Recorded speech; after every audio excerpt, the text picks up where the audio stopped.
दोस्तों नमस्कार। एक बार एक राजा थे। उनके राज्य में समृद्धि, खुशहाली सभी कुछ अच्छा चल रहा था। वो एक चीज़ से फ़िलहाल परेशान चल रहे थे कि उनके जो रोड्स थे, उनके जो रास्ते थे, उन पे काफ़ी गड्ढे भी हो रहे थे और उनमें व्यवधान भी काफ़ी होते थे, ट्रैफ़िक व्यवस्था बहुत अच्छी नहीं थी। उन्होंने इसके लिए एक व्यक्ति नियुक्ति किया हुआ था। उसको ये मंत्रालय दिया हुआ था लेकिन वो पूरी तरीके से परफ़ेक्टली काम नहीं कर पा रहा था। राजा बहुत चिंतित थे कि इसके लिए कोई अच्छा व्यक्ति नियुक्त किया जाए, जो ईमानदार हो, कर्तव्यनिष्ठ हो, जो अपने से ज़्यादा देश की, राष्ट्र की, समाज की सोचे। लेकिन ऐसा व्यक्ति मिले कैसे? इसके लिए दिखते तो सब एक से ही हैं। ये जो नियुक्त किया था, ये भी अच्छा ही था, लेकिन काम सही से नहीं कर पा रहा था। अव्यवस्थाएँ रोड के संबंधित फैली हुई थीं। तो राजा ने एक युक्ति निकाली।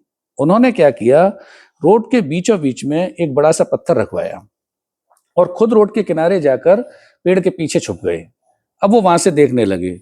लोग आते रहे, जाते रहे, उनके खुद के सैनिक भी काफ़ी आए और चले गए। 100-200 लोग उस रोड से निकल गए। इधर से, उधर से, पत्थर के साइड से बच के निकल गए। अचानक एक मज़दूर टाइप का व्यक्ति जिसके हाथ में फलों की टोकरी थी, एक बोरी थी जिसमें उसके कुछ सामान थे, उधर से आया। उसने देखा बीच सड़क पर पत्थर रखा हुआ है। उसने अपनी फलों की टोकरी साइड में रखी, वो अपना सामान बोरा साइड में रखा, पत्थर को रोड से सरकाने लगा।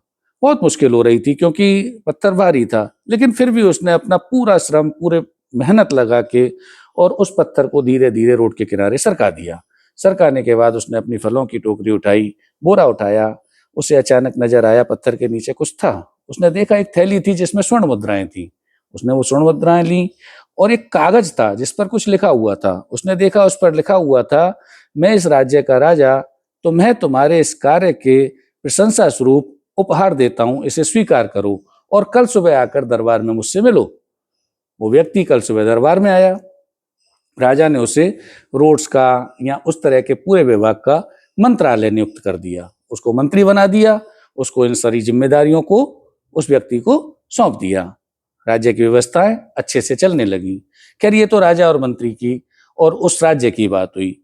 हम अपनी और आपकी बात करते हैं। हमारे सामने भी ऐसा ही होता है। हम और आप रोड से निकलते हैं, बहुत सारी परिस्थितियां, बहुत सारी कठिनाइयां, बहुत सारी उलझनें हमारे आसपास होती हैं। हम उनसे बचकर साइड में निकल जाते हैं। हम ये नहीं सोचते कि हम जैसे तैसे करके इस पत्थर के साइड से होकर निकल जाएंगे, लेकिन हमारे बाद भी कुछ लोग आएंगे जो इसी तरीके की मुसीबत का सामना करेंगे और उन्हें इसी तरह बच के निकलना पड़ेगा।